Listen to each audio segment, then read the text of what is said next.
No. Okay. 5:59.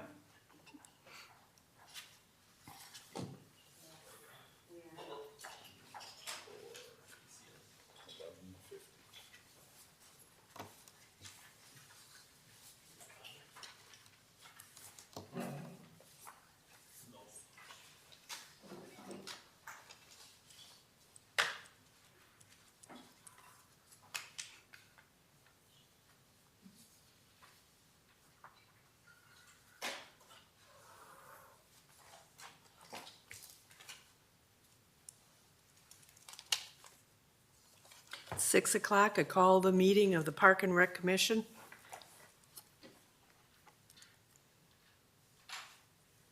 Roll call, everybody's here. Approval of the minutes for the Park and Rec Commission special meeting of May 21st, 2024.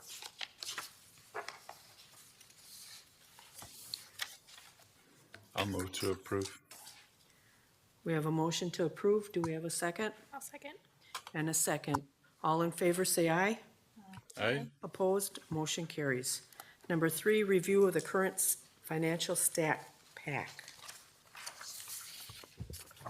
Okay, so this is your standard stat pack that you receive at our meetings, and it shows our rec desk financials as well as the village workhorse financials, which combines all of our income that we bring in. Rec desk, just as a reminder, is everything that's coming in through the community center.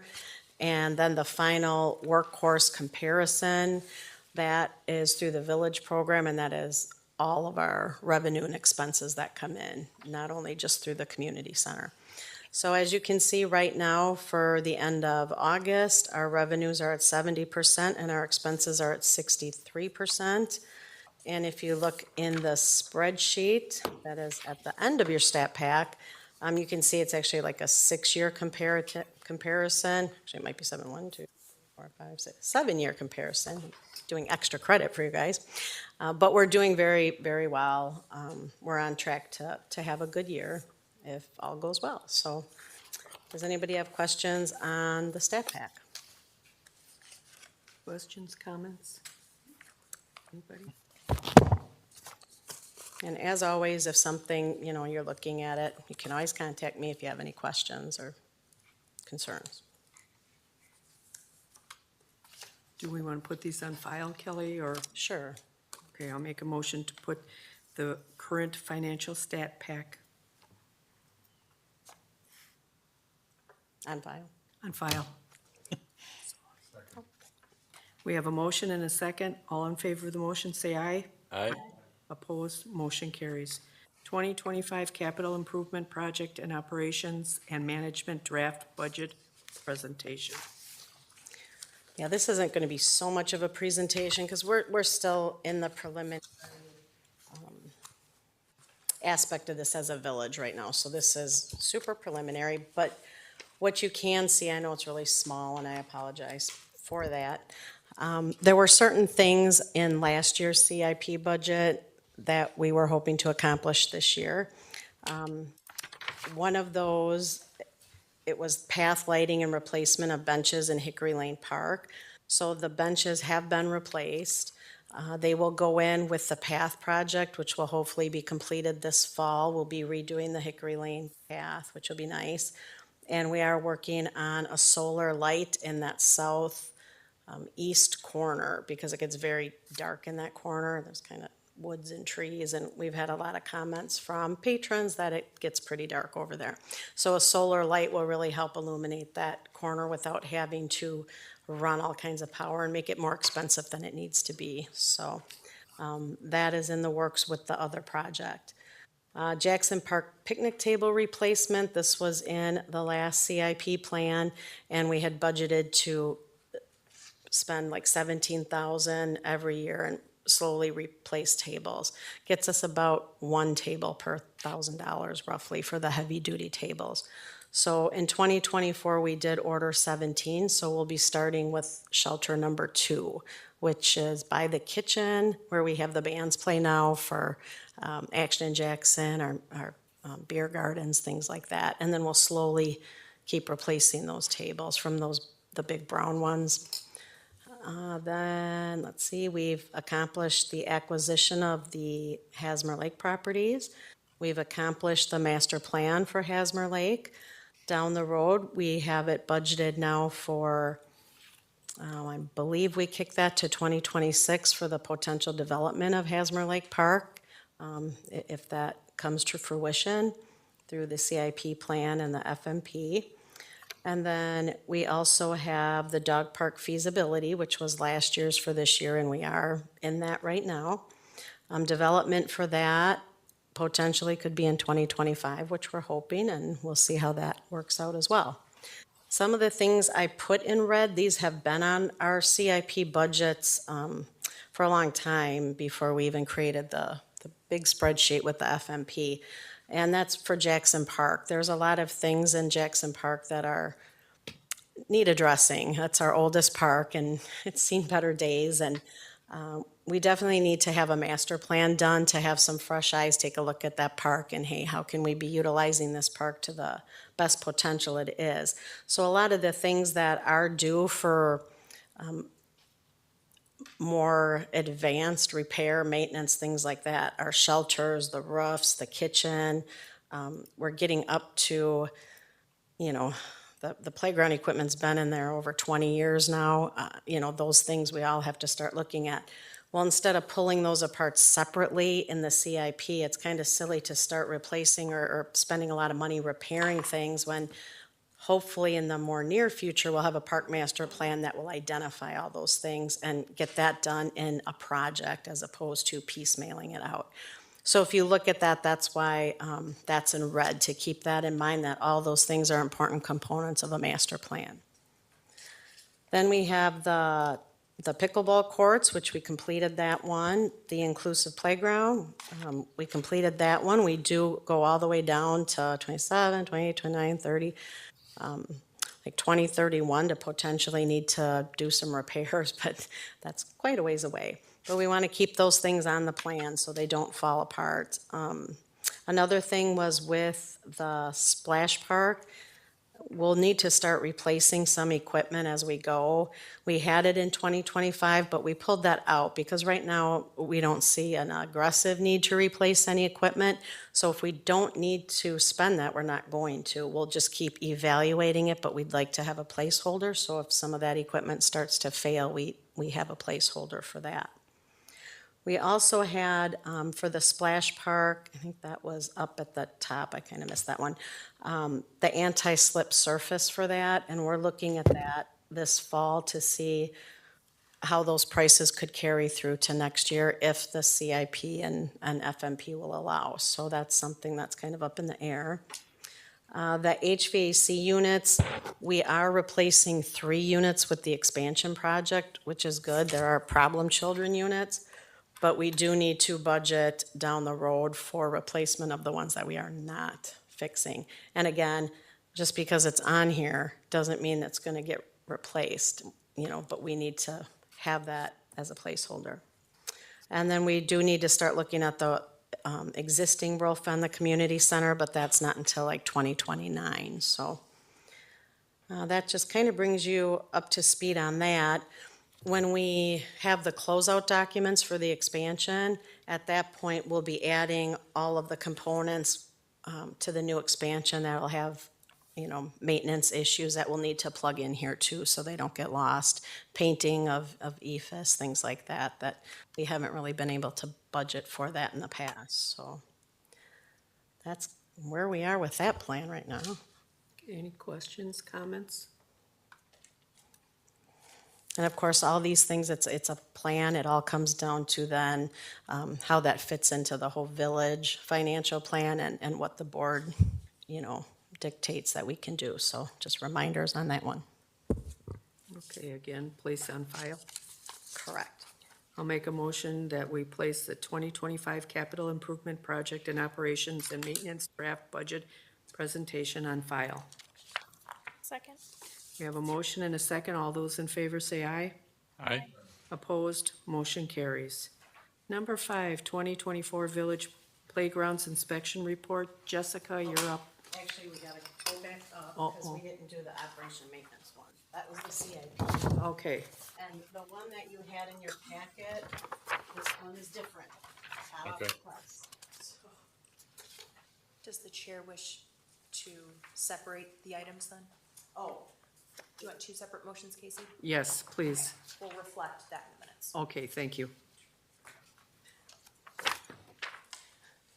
so I apologize, we just had some updated information, so, we made some tweaks today to hopefully have it fit better into the whole picture for the village. The bottom line is for our budget, and Kim, because you're new, I'll kind of explain. So we have a $690,000 budget roughly. Out of that, the levy, which is the village portion that we're looking at for next year, is now $264,508. So the remainder of those funds are what we generate as a department through our programs, our events, grants, other things like that. So the $264,508 is part of the village levy. So if that makes sense. And right now it's looking at a 1%, 1.3% increase over last year. So it's a pretty minimal increase, so. Just some things to note that there are some areas where you'll see higher expenses, mainly like administrative wages. There will be 2 retirements, and I talked to the other retiree to make sure it was okay that I brought this up, just because I don't know how to explain the budget without sharing that news. So we're looking at, Renee is looking to retire on March 9th, and I'm looking to retire on April 6th. So that does make some significant changes for our department, and trying to factor those things in made it a little bit of a unique budget situation for this year, because there's certain expenses that we normally would not have when it comes to things like, sick payout, vacation payout, things like that. And what we wanted to make sure we didn't do was make that one-time dollar amount something that was gonna strap the department for years and years or have to come out of the levy. So when you look at fund balance applied in the lower part of the revenue, that's what we're doing with that. So it's not something that's gonna rock the whole department budget for the next couple of years, which is the fair thing to do. So I just wanted to point that out, because that's really the only, our budget is pretty much, every year it fluctuates just a little bit here and there, but it's pretty concrete. We don't go too far off the playing field on that. But next year's is a little bit different with the changes. And then we'll also have some overlapping staff that'll have to be training when we hire some new people. So that's reflected in this as well. Other than that, it's pretty much standard. I know there's some things in the director's report that will highlight. One of those is on the Boys and Girls Club agreement, which is something that we're working through, and it seems to be going somewhat positive. Yes. Oh, all right. Good. Jen just got a call, and I just sent Jay a final copy that we had with the attorneys. I'm like, are we good? So that will help us out a lot moving forward as well, being able to renegotiate those terms. So, and again, please note, if you take anything from this, this is a draft. I mean, we are in the infant stages. It just changed this afternoon. That's how infant stages we are. So there may still be some tweaks coming down the pike on this, but for right now, it's a pretty solid budget. And that's kind of where we're at, and we're looking at, adding to our fund balance again at the end of this year too as well. So again, if you guys look and you have questions, please, at any time, let me know. Any questions, comments? One question. If you've got the new agreement going with Boys and Girls Club at $30,000 a year, in the new agreement, does that dictate the previous agreement where if they move someplace else in the village, we owe them, was it $800,000? Yep, that's a great question. Yes, very good question. So in the new agreement, the new agreement supersedes any previous, and it's stated in there many times, it supersedes any other agreements or obligations. So with this new agreement, it's clearing the chalkboard and we are starting fresh and there is no payments of anything like that, so. And we're looking at terms right now that Jay had agreed with where it's 15 years, but they're 5 3-year terms. So every 3 years, we can review, either party could come to the table to look at things, negotiate expenses, payments, things like that. But it's a 15 years, but renews 3 times, so. And that worked in his mind's eye for his board, because they wanted the security of longer term, but yet we wanted the security of being able to look at that, not waiting 15 years, so. I think it's a pretty good agreement, and our attorney was pretty happy with it, and actually Jay was very happy with it when we sat down initially with it. So we kicked it around first and then sent it to Jen and Matt Palmentier, our village attorney, and now it just got back into the hands of the Boys and Girls Club board. So it's moving along pretty positively so far. So, good question. Thanks, Tim. Any other questions, comments? We need to put this on file for a second one, Jen, or, Let's have the minutes reflect a second motion. okay. Yep. I'll make a motion to put the draft 2025 Jackson Park and Rec budget with retirement expenses on file. Second. We have a motion and a second. All those in favor say aye. Aye. Opposed? Motion carries. Okay, Jess. Yes, yeah. Jess, you're up. I'm gonna turn this over to Jessica. She's taken over our playground inspections the last couple of years, so woo-hoo, Yay. have at it. Playground inspections, all the fun things. I think in your supporting materials, you have the playground inspections report. That's just something I drew up with pictures to show DPW to go through like exactly what we were talking about. But we do have like a checklist that Kelly created with Civmec that we go over with DPW too, just everything that we have to look at. Civmec is always really impressed with our playgrounds, and our maintenance is always very well. There was very minor fixes that we found on all the playgrounds, so everything is good. Was there any questions? Are we fixing, have they been fixed, or how long will it take to fix some of these items? The DPW is really good at going through everything. I did notice some things from last year that Civmec had brought up too, that all had been fixed.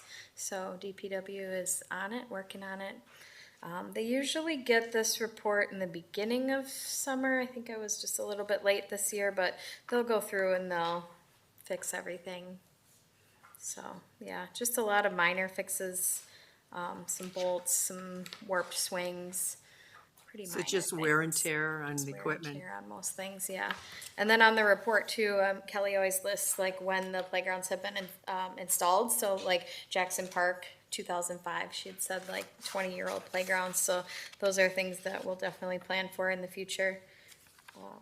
And we do have listed like the skate park and the splash park, things like that, and all the replacements for those things, so. Who oversees the repair of the equipment in the DPW? I'm sorry, what was that? Who in the DPW oversees the repairs to the equipment that needs to be done? One employee that specializes in it, or is it just? So, obviously Russ Krieger oversees it because he's the parks foreman, but we have had, I know Austin has gone through training for playground safety. I know Kurt Rathke had too, but he's no longer with us. So they're probably gonna have a second person now go through the same training.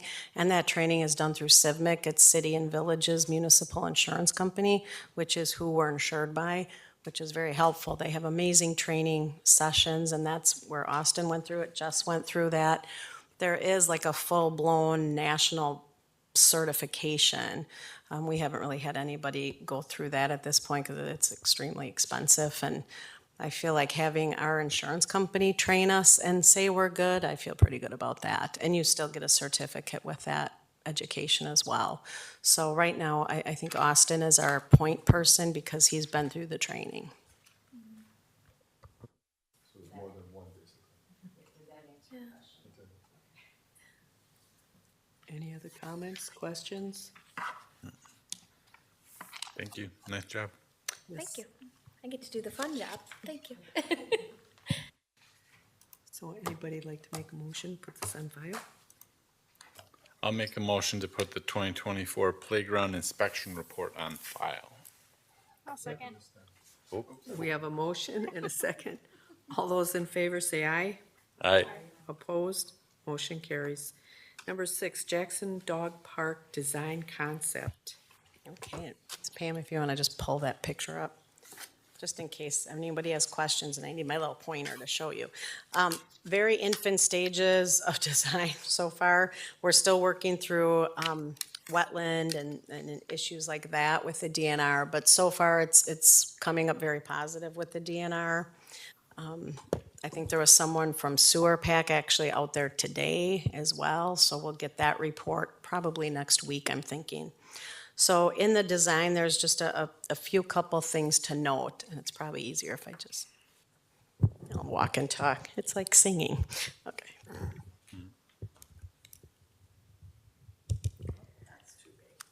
Oh, that's okay. So one of the things that we talked about, I can't get my little button to go on. There we go.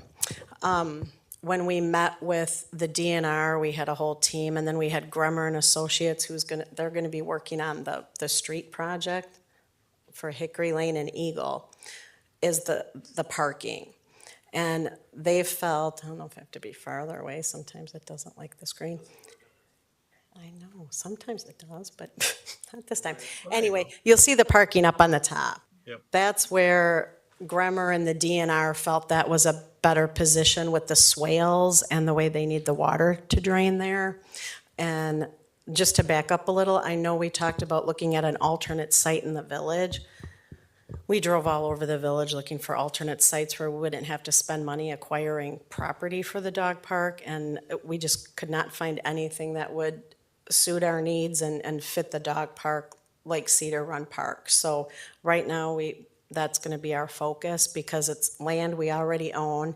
It's already being used as a dog park. If you ever walk there, it's already being used as a dog park. There's dog prints, there's people walking their dogs through the paths all the time. And one of the things that the DNR said in our meeting is they'd be happy if this did become an actual dog park where there's fences protecting the watershed, waste stations, monitoring of people walking their dogs, because that will help with our I forgot what the term is, the biochemicals that can make that water hazardous, and then it puts up our phosphorus, and then it causes havoc for the water department. So they were pretty happy that this would be a controlled environment, which we were surprised. We weren't expecting them to say that, to be honest. But they did want to try to move the parking up a little bit just to protect those swales. Just some of the notes that I had on their immediate design. They had an A and a B, but the A had the small dog park right on the corner of Eagle and Hickory, which probably is just not a great spot right there. Yep. So on the B side, they have the small dog park up in the upper, right there, which is a better spot to have that area separated, because then you can have just your more wooded trails along that curve there too. And my only comments, and I'm opening this up for comments, and we'll probably do a public input session once we kind of get a more defined, diagram down, that's a little more professional, was just some more open space so people have more open areas to play with their larger dogs and things like that. And they had identified some 8-foot paths, but then in the interior, some smaller 4-foot paths. As a person with a Great Dane, it's kind of nice to have the 8-foot paths because you get user conflicts if you don't have enough space when there's multiple people in the path. So you can agree, disagree. Those are my couple cents. So I would like to open up the floor to the commission if you have ideas, suggestions. Again, very preliminary. This doesn't show like a lot of the detail, but just the very basic plan. So the area up at the top for the small dogs, you said? Yes. That is just inside that path is where they'd clear the trees, otherwise all the trees up there would stay intact? Right, and it would just be a small, there'd still be some trees, Yep. you know, it's not gonna be completely empty, but right now they just have it with all the trees and just a little path. But people like to have a space, and especially with the little dogs, they like to have some of the little fun rampy things and training devices for the dogs. Is that gonna be a fenced-in area? Is it gonna be separate, you know, the small dogs from the big dogs? Correct. Fenced in? Correct. So there'll be two entrances. One entrance will be just for the small dogs, and then one entrance for the large dogs. Okay, just that Marmaduke's not going after Fluffy or what? It's more like Fluffy going after Marmaduke Oh, usually. okay. Yeah. It's kind of how that works, You know. but yes, and it just, Are these paths you have designated here, those are already there, or those are what? most of these paths that are showing here are already in the park, so they just need to be widened and, So those are just grass paths, there's not any pavement or anything? there's no pavement. It's all grass, and most likely, most of it will be grass. We may do some wood chips in some areas, but we want maintenance, you know, to be a key factor, ease of maintenance. We don't want this to be a big, you know, pain in the rump roast. So if we can just have it be areas where they just have to mow when they're done without wood chips, that's great. And one of the key parks I've been getting inspiration from is up in Wapaka. It's the Tails and Trails, and they've done it really well. They have a beautiful dog park, and it's all just mowed 8-foot paths, and they just, you know, let the grass or the trees grow, so it's very easy maintenance. You're just driving on the paths and with your mower, and you're done.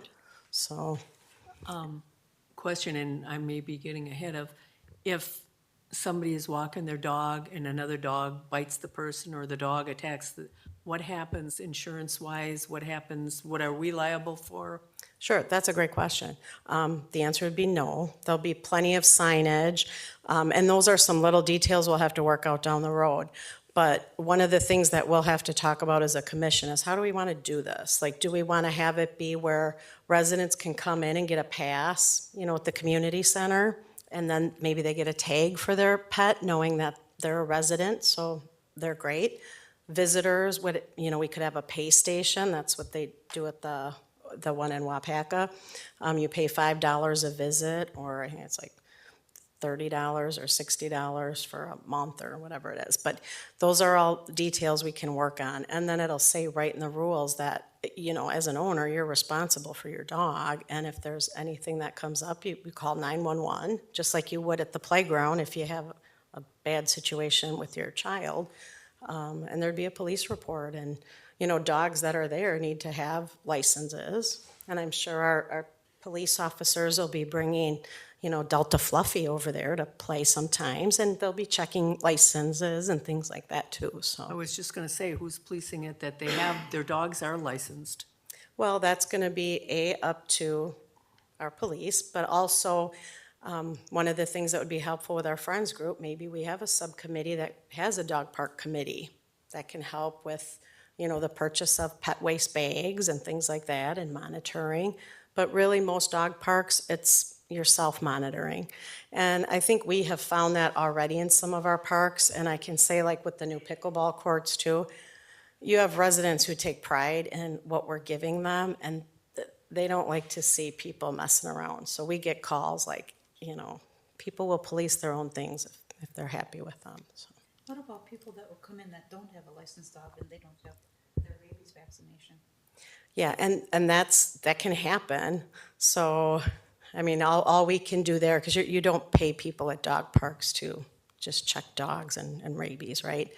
So that's going to be up to the onus of that owner, because if their dog does something, there are heavy fines for that. I mean, heavy fines. So you don't really see that too much, That's it to hang around. right? The land itself, where we got the park going in, is it swampy or is it firm? So it's a mixture, and in the spring, it can get a little swampy, but that's not much different than many other dog parks, and it's already a park for humans. And humans are already walking on the trails. So if we can make it nicer trails, and in some areas where it does get a little more swampy, maybe those areas we use some of the mulch or the wood chips just to help kind of mediate that. It's gonna be a great park, so. Can you tell me the one, like, area where, in the east side where it says open area and then tiered? Oh, What yeah, does that that's my mean? great, Different that is from my, the other? that is my great penmanship.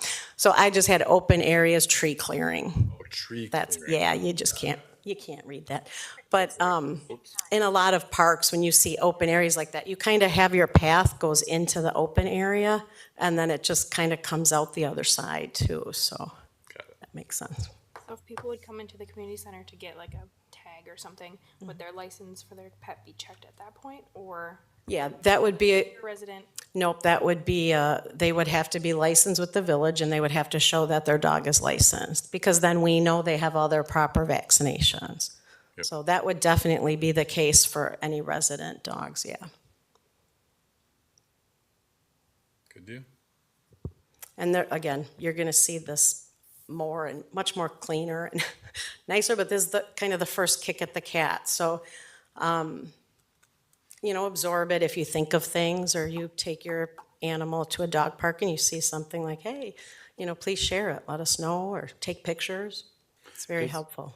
Can I ask one more? You said the parking that you drew up above, is that in addition to the parking that's on here, or is that moving parking up? It's moving the parking up, because that was one of the suggestions with the DNR, just to protect the swales that are around there. Yep. It's that. Thank you. That's actually land that's actually owned by the sewer department right now. Yeah, that's village property, and Brian was part of the meetings, and they all agreed that that would be the best, flattest place with the least amount of impact for parking.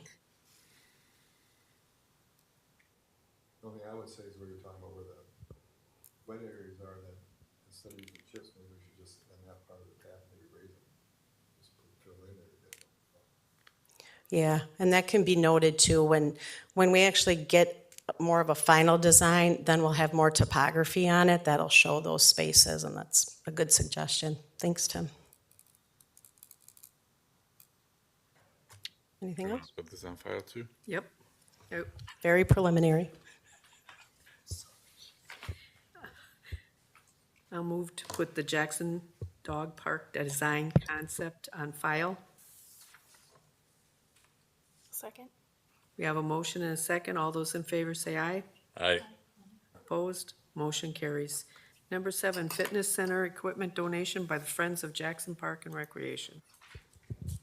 We just wanted to publicly thank the Friends who recently supported the community center by purchasing several key pieces of equipment. We had 2 treadmills that their lifespan kind of were out of warranty, and to fix them would have been, Brian, look, I haven't made noises. I'm wondering how that Been gets really put down good. in the notes. I How do you know. spell wah? I know. I used to do it all the time. Now I have to like pay attention. Ugh, that one slipped out. Made it more fun though.